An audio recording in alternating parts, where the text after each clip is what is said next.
We are all one.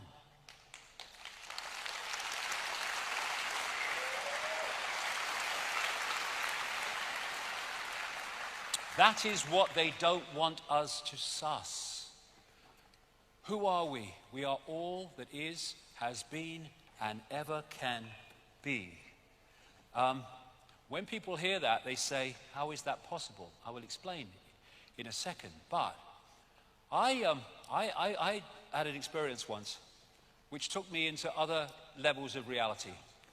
And I experienced this place, point of attention, which was dark but brilliant. Very difficult to describe. Had no sound, had no movement, but it knew all. It was all that is, has been, and ever can be in that stillness and silence. And I read this book about a year or so ago, and I was reading what he said, and I thought, whoa, there you go, I've been there, darling. Ibn Alexander, a neuroscientist who had a massive near-death experience. Before the near-death experience, this was Dogma Dawkins in America, in effect, absolutely the same belief system. Then he had this massive near-death experience, and of course, everything changed. And one of the things he said he experienced was the core, or what he called the dazzling darkness. That is exactly what I experienced years ago. The dazzling darkness from where the purest love emanated and where all was known. Yes, this is the place where all is known. And all comes out of that we call worlds and forms and experience.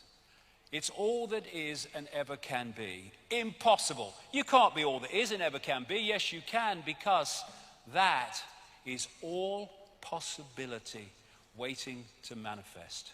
And in all possibility, it is all possibility. All that is, has been, and ever can be. It's all potential waiting to be made manifest. It is everywhere and nowhere. Can't be everywhere and nowhere. Within all potential and all possibility, you have to be able to be everywhere and nowhere. And everything and nothing. You can't be everything and nothing. You have to be within all possibility. And then we get the nothing, the no thing. People are so caught in the five senses that they believe that if you can't see it, touch it, hear it, and taste it, then it can't exist. If there's no movement, it can't exist. When they're just one or two possibilities pulled out of all possibility. All possibility is stillness and it is silence. This is why you can read all the books you like and or whatever you want to do with your voice and whatever. But you go into a state of meditative silence and you get inspiration that you'll get in no way from words, because you're going into that all that is state. And this is Nikola Tesla, a mainstream scientist, yes, in the strict sense, but way beyond that, because he was aware of that which is beyond the so-called physical. My brain is only a receiver. In the universe there is a core from which we obtain knowledge, strength, and inspiration. I have not penetrated the secrets of this core, but I know it exists. He's talking about the same thing. So from this all possibility, these worlds are created by thought, by imagination, and they're all illusions in terms of physicality. So, what do you mean the world isn't solid? It certainly bloody looks solid, and we experience it as solid.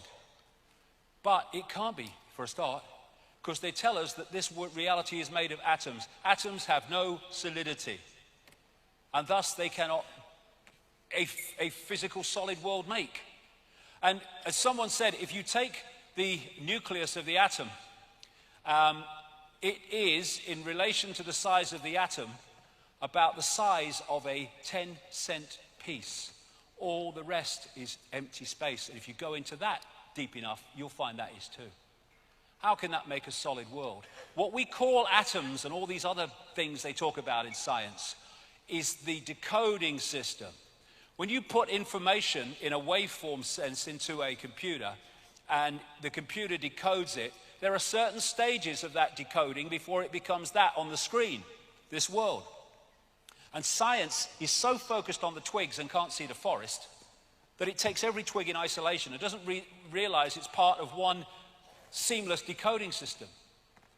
And so we are decoding from the waveform through the digital, I'll get to the digital in a minute, through to the holographic, illusory, physical.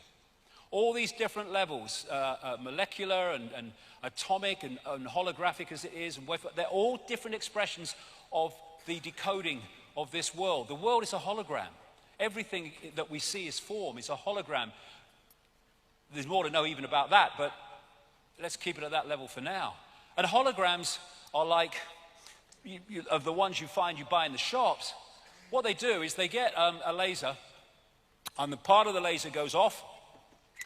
It's a photographic print. Another part of the laser, in waveform, photographs the object, and then hits the part of the laser that came straight onto the film. And that collision creates what they call an interference pattern. What is an interference pattern in a hologram? It's waveform information. Looks like a fingerprint. I don't think it's an accident either. And then, well, what is it? It's just waveform. But then you fire a laser at it, and amazing things happen.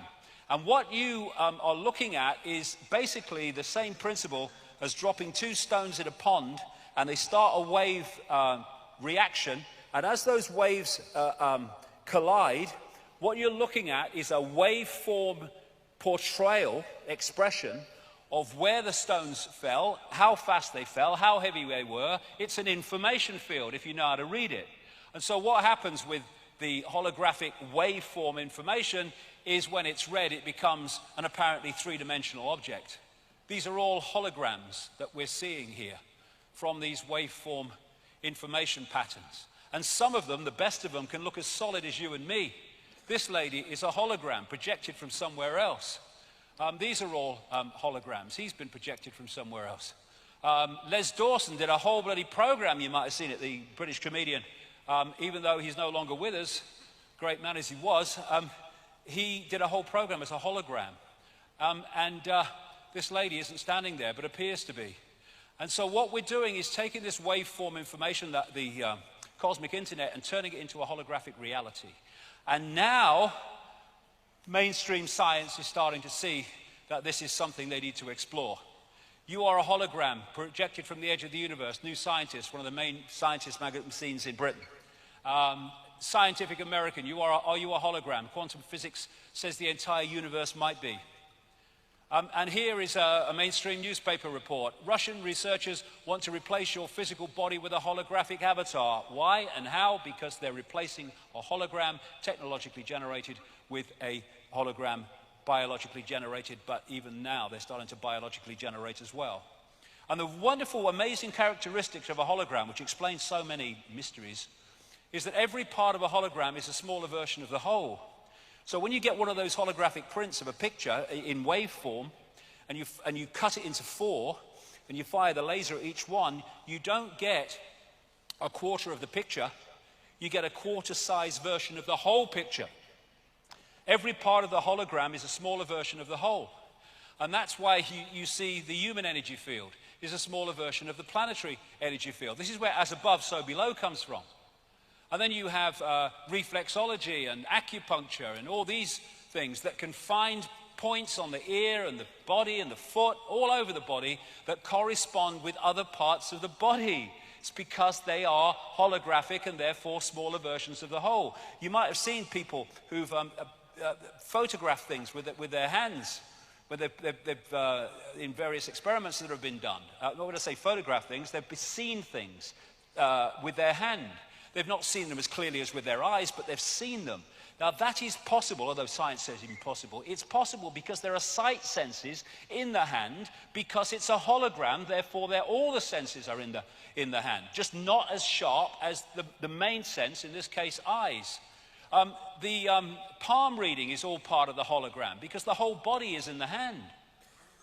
And this is why the brain cells and the universe mirror each other. So there are scientists over the years who have said that this reality as we experience it only exists when we observe it. I would take that a stage further and say we only see it in this form when we decode it. And the act of observation is the act of decoding. So when they say that waveform suddenly takes a particle form, or they can take the same form at the same time, it's because it's the same information in different forms. And so when you look at this newspaper article, Your Mind Can Control Matter, physicist, atomic particles were shown also to be waves. Whether they manifested as waves or as particles depended on whether someone was looking. Observation influenced the physical reality of particles. In more technical language, observation collapsed the wave function. It decoded the wave function into holographic reality. So when we are not looking at this reality, we're not decoding it, it's just a waveform information field. Same with us. So that's the base form of the body. It is an information field. We decode the body through into this as well. And if you can manipulate the way we decode reality, you can manipulate what we perceive. This is an example I've given many times, but I use it every time because it is so brilliant to explain what I'm trying to say here. There was a guy called Michael Tolbert. He wrote a brilliant book called The Holographic Universe about the scientific evidence for the holographic nature of what we call physical reality. And he told the story in that book of how he had a friend, his father rather, who had a party at his home, and he got a stage hypnotist along to do party tricks. And he got this guy called Tom, and he took him through the various things, and then towards the end he said, Tom, when I bring you back to a waking state, you're not going to be able to see your daughter in the room. So at that point he brings the daughter and stands her right in front of Tom. And Tom, the father's looking in her belly. So he brings him back to a waking state, apparently, and he said, Tom, can you see your daughter? Tom's looking around, can't see him. So everyone else in the room could see the daughter. He can't see the daughter. So the hypnotist went round her back, and the small of her back, he held something. He said, Tom, can you see what I'm holding? He said, well, you're holding a watch. Daughter's between him and the watch. He said, there's something on the watch, Tom, can you read it? He leaned forward, he read an inscription on the watch. Now, Dogma Dawkins and everyone else in the mainstream would say that's impossible, perfectly bloody logical. Because the base form of the daughter, like the base form of all of us, is a waveform information field. And if you don't decode that into the holographic reality, your holographic five senses can't see it because it's not in its reality. And so what had happened is the hypnotist had put, if you like firewalls in the decoding system, and the decoding system would not decode the energy field of the daughter. Everything else in the room, yeah, not the daughter. Everyone else could see her because they'd not been through that process. So the only way that he could see his daughter is when that firewall was unlocked and suddenly he's decoding her. Well, there she is. Now imagine you know all this in great detail and you want to manipulate the global population. What power that gives you. And look at how the same information is there wherever you look with people with an open mind. Tesla, my brain is only a receiver. Central American shaman, we are perceivers, we are awareness, we are not objects, we have no solidity. We are boundless, we, or rather our reason, forget this, and thus we entrap the totality of ourselves in a vicious circle from which we rarely emerge in our lifetime. And the whole focus of the system is make sure we don't emerge. Who creates the universe that we see? We do. And thus, if we change our perceptions, we can change what we decode into a reality, and we can change society. We're not going to do it by stockpiling weapons. We're not even going to do it by mass protests. We're going to be doing it by creating a different reality, by coming from a different perception of what reality is. All that we see or seem is just a dream within a dream. And because everything is one, the dream is the dreamer, and the dreamer is the dream. They're both expressions of each other. And this is a massive way that this is manipulated, the right and left side of the brain. This is mainstream science here. This is not, where I'm coming from alone. Left side of the brain is structure. It's language. It's numbers. It's hierarchy. It's the world that we see. Right side of the brain is inspiration, intuition, creativity. It's the musician, it's the artist, it's the creative in anything.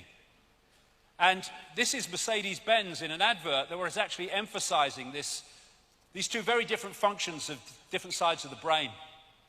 And what the system does, because it knows that this is where creativity is, this is what connects the dots. Because this sees the tapestry, this sees the strands.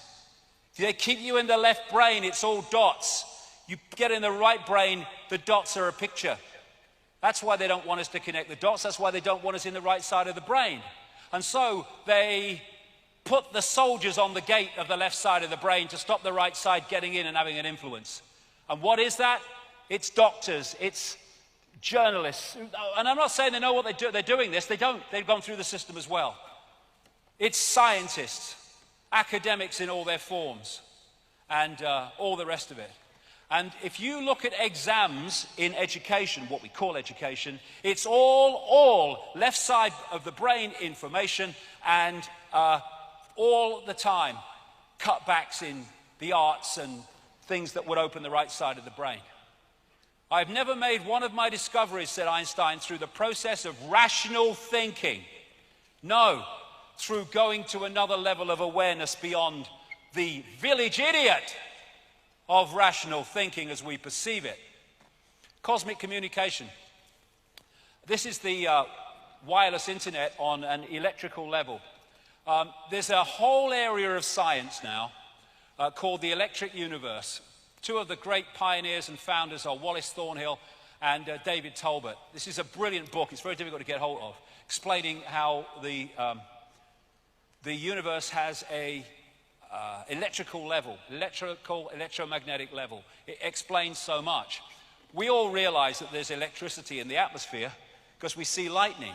What we don't realize is when something's lightning in the lower atmosphere, there's other electrical things going on right out into the cosmos because it's an electrical system. This is a news story. High-speed solar winds increase lightning strikes on Earth. Scientists have discovered new evidence to suggest that lightning on Earth is triggered not only by cosmic rays from space but also by energetic particles from the sun. There is an electromagnetic field which connects everything. Electrical tornadoes, they are fast-rotating electromagnetic fields. The northern lights, the aurora borealis, electrical light show. Electrical comets as they interact with the electrical level of the universe. Electrical galaxy, the spinning of the galaxy. And Nikola Tesla said this: all peoples everywhere should have free energy sources. Electric power is everywhere present in unlimited quantities and can drive the world's machinery without the need for coal, oil, and gas. And he knew that.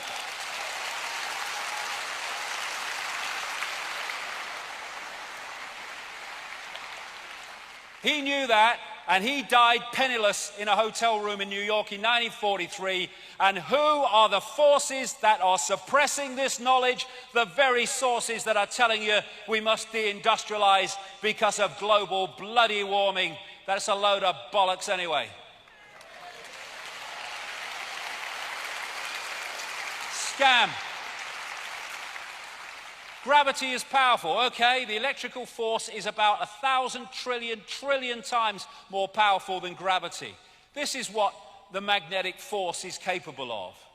And as the electrical universe postulates, the force that hold the planets in their places and their stability are not gravitational forces, they are electromagnetic forces, which brings about a very simple thing. If you can, or something destabilizes those electromagnetic forces, then the planets go walkabout.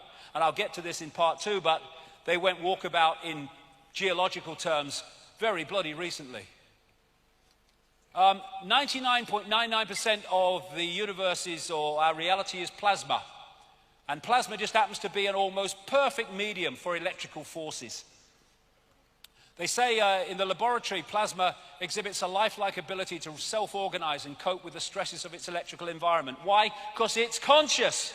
Everything is conscious. And in the electrical universe arena, they can recapture happenings in the heavens in the laboratory using things like plasma focus devices. Try getting mainstream to replicate what they say happens in the universe and how. Electrical sun, plasma sun, almost entirely plasma, they say. Why? Because it is a processor of electrical power, information. Electric sun, I mean, it's not bloody obvious, is it? And they say that what the sun is like a nuclear reactor that starts in the middle and convects out. Well, they say there's a radiative zone. Well, apparently there's very little evidence, if any, for that. And the convective zone they've found is about 1% of it needs to be to do what they say it does. What the electrical universe position says, with tremendous evidence, is that actually it's coming the other way. It's not coming out from the sun, it's coming into the sun, being processed and then going out from the sun in another form. In ultraviolet light, you have what they call a torus, or like a donut around the sun, well out, and it is a collector of electrical power. And what happens is, as that electrical power builds up and builds up, just like lightning is a release of too much electricity in the atmosphere, so there are massive releases of electrical power from this torus, and they head for the sun, and they bang into the sun, create massive holes that we call sunspots. According to the electric universe, sunspots are not going that way and banging outwards, they're coming this way and banging outwards. And here's another kind of thing that supports where the power is really coming from. On the surface of the sun, it's about 5,000 degrees Kelvin, that heat measurement called Kelvin. And in the upper levels of the sun, way out from the surface, it's 200 million degrees. That's the sunspots. And so you have cycles when this electrical power is very, very powerful, and when it's less powerful. And that is what creates the sun cycle, when there's more power coming from the sun and then there's less power. Another great thing that explains another thing is when plasma has a electrical force or electrical state of a certain kind, and it meets plasma with an electrical state of another kind, the plasma automatically creates a barrier between the two. They're called Langmuir sheaths, after Irving Langmuir, who discovered them. And that's why we have these energy fields around planets. And we, in our electromagnetic level, and the planets are interacting with this electrical force, which is delivering, again, information within the cosmic internet. And again, you've got the brain cell and the universe. So this starts to explain this. Astrology. What we call planets and stars are, in their base form, waveform information fields. And as they move through the greater cosmic internet, they are impacting upon it in terms of changed information. They're changing its nature. And when these planets move into certain situations in relation to each other, the impact becomes even greater. And so, where the planets are dictates the nature of the energy field. And when we come into this reality, we pick up the energy field at that point in the cycle. And so we pick up a different energy field to someone else. And we interact with the energy field as we go through our life, therefore, in a different way compared with someone else who comes into the cycle at a different point. And that's what we call astrology. And in its deep scientific level, it is a science. Not in the, local newspaper with a little one paragraph, but at its deep level, it is a science. In the right hands, everything in the right hands. And because we live in a hologram, this is a smaller version of the universe, a smaller version of everything we perceive to be above it. Now, time and space are great creators of illusion, and that's what they are, illusions.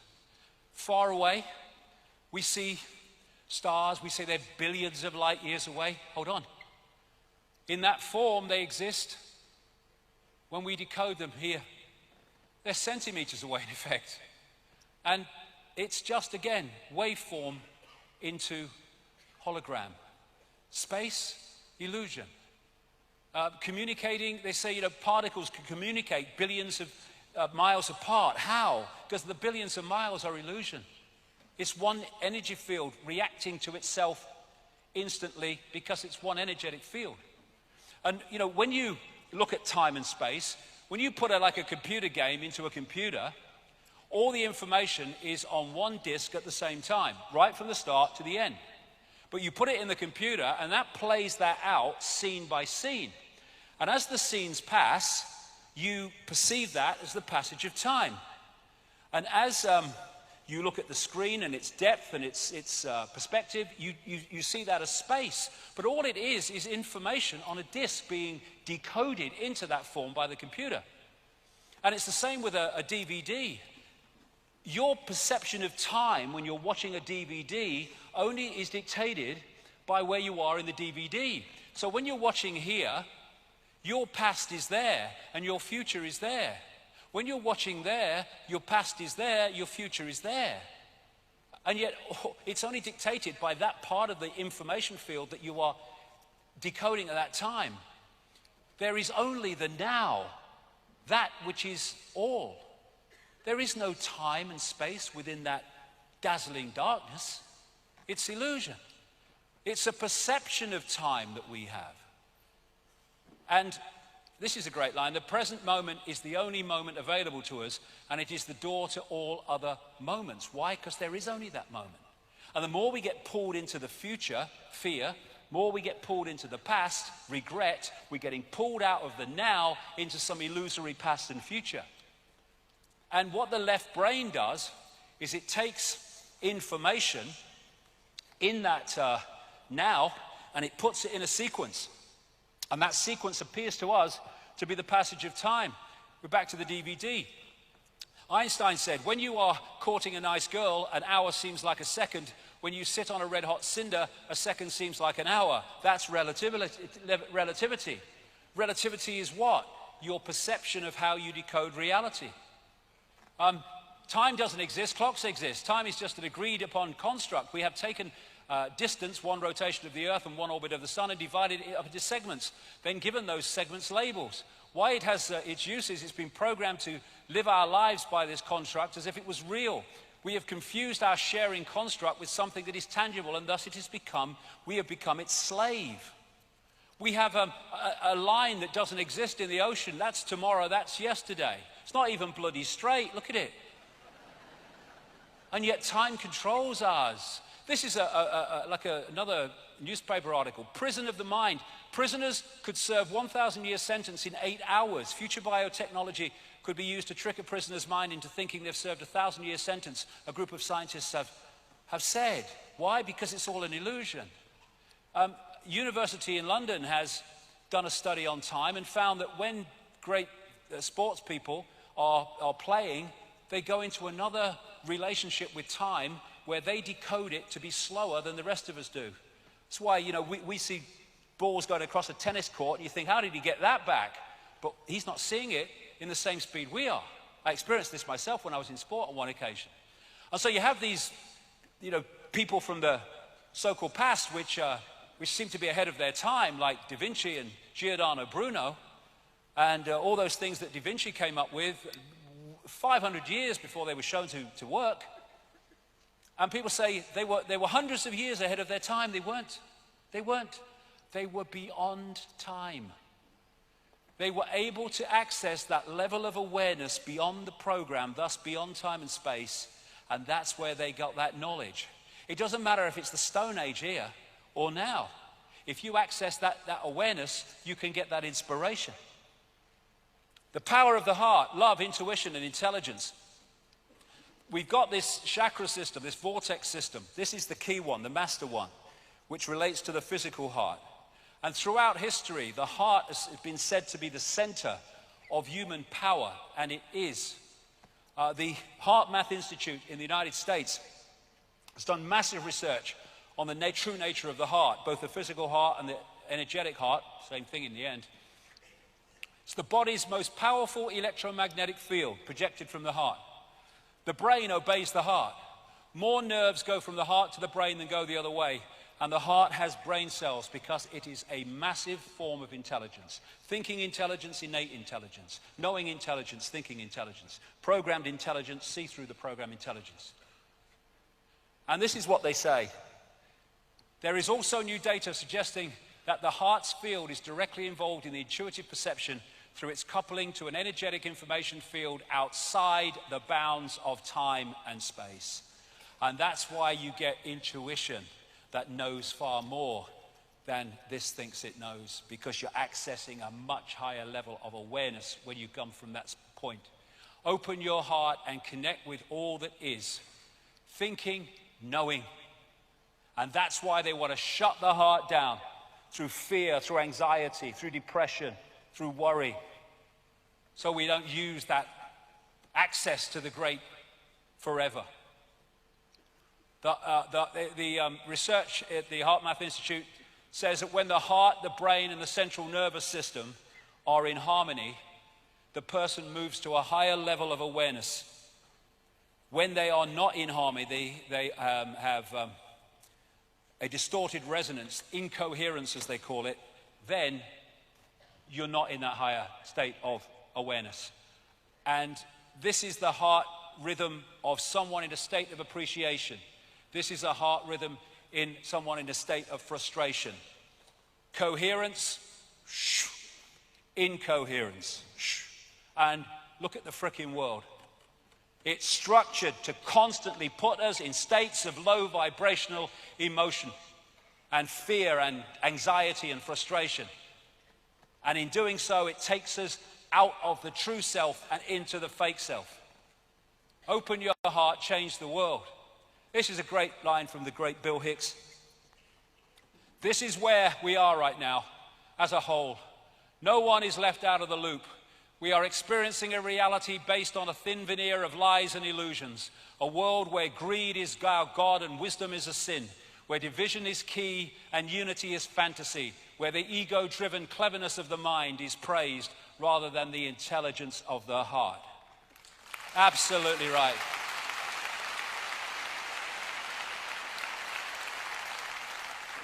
So let's quickly go to the digital construct, because I've been talking about going through the waveform, through the digital into the holographic. Numbers are simply expressions of states of waveform information. This is where numerology comes in. When people keep getting the same numbers recurring in their lives, God, that number again, what's recurring is the same energy information fields. So on one level, it's a waveform. On another level, it's digital. It's numbers. This is why numbers are so important, and so important in esoteric lore. And now we've kind of gone full circle, and now they are creating digital holograms, which is getting so close to what we're actually experiencing. It's unbelievable. This is, again, a mainstream article, and they look so real, digital holograms, so real that when Ford focused a digital hologram to show off a car concept model, people stopped, afraid to walk into it. They thought the holographic car was really there. That's the reality we're experiencing. That's a hologram, a digital hologram. And what they've now established is that these ACGT codes of DNA, they can be expressed as with computer language as a 1 or 0 on-off electrical charge. In other words, they cross over. And the Fibonacci sequence of numbers, where you add the number before to the next number to get the next number, 1 and 1, 2, 2 and 1, 3, 3 and 2, 5, can be found throughout nature, in the way that shells grow, the nature of the form of the human body, all these things, storms, waves on the sea, fingerprints. You find this because we're in a virtual reality universe, and one level of it is digital, so it must express itself like that. Symmetrical mathematics not only shows the nature of mathematics within our reality, it also emphasizes the holographic nature of our reality relating to those mathematics. So, given all that, is the universe a simulation? I've been saying it is for years and years and years. And here we have a mainstream article again. Physicists may have evidence that the universe is a computer simulation. How? They made a computer simulation of the universe and it looks sort of like us. And this is from the Massachusetts Institute of Technology, for anyone that thinks that, you know, that's just kind of fantasy. This is what human science can do now. Biology is fundamentally discrete, based on a sets of nucleic and amino acids combined into genes and proteins. And computers are fundamentally discrete, based on bits of data processed by logic gates. The latter have long been used to study the former, but a range of emerging technologies are now making it possible to directly convert between these representations. Just as analog digital and digital analog converters provide the interface between computers and the physical world of sensors and actuators, biology digital and digital biology converters are allowing computers to create and control biological worlds. They're starting to be able to create biological virtual realities now, or they're on the road to it. What if there's a much greater force? I think there might be, you know. I don't think we're at the cutting edge of knowledge in all that exists, ever has been, personally. What you could be doing in terms of creating a reality. And this is a study at the University of Bonn into whether we live in a simulation. And this is a report. They say that they may have evidence that the universe is a computer simulation. They pointed out in a paper called Constraints on the Universe as a Numerical Simulation that simply being a simulation would create its own laws of physics that would limit possibility. I said in books years ago, the laws of physics that we think are laws of physics here are not universal. They're the laws of physics in the way this reality works. That's all. They're not universal. What are the laws of physics? Click, click, enter. Whatever you bloody make them. Scientists talk about a phenomenon known as the GZK cutoff, which is an apparent boundary for cosmic ray particles caused by the interaction with cosmic background radiation. The University of Bonn paper says that this pattern of constraint mirrors what you would find with a computer simulation. They say that like a prisoner in a pitch black cell, we would not be able to see the walls of our prison. And this is right on the other side of the world. James Gates, an American theological physicist, professor of physics at the University of Maryland and director of the Center of String and Particle Theory. This was reported in Physics World.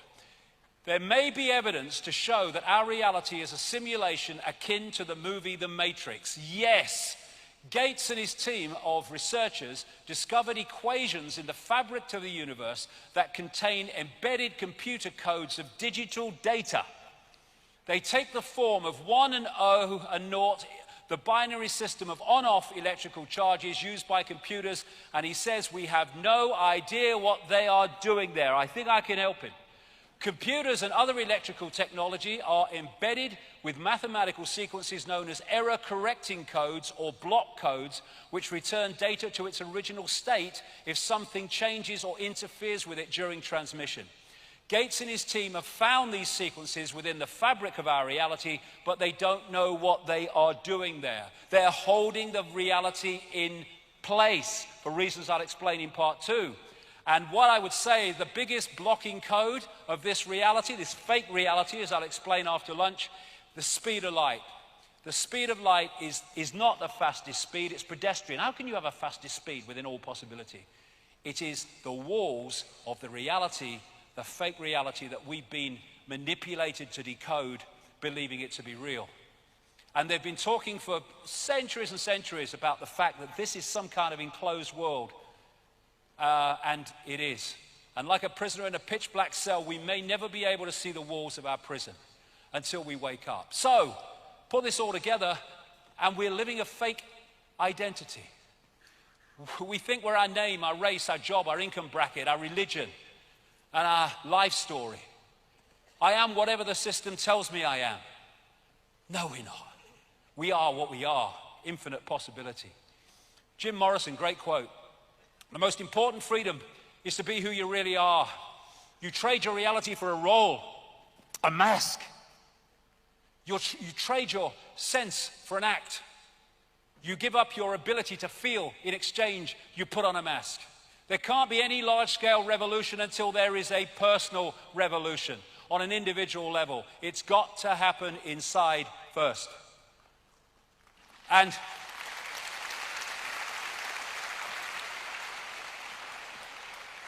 so we need to stop living the lie and start living the truth of who we really are. We are infinite awareness. We are not humans. That is our experience. We are infinite awareness having that experience.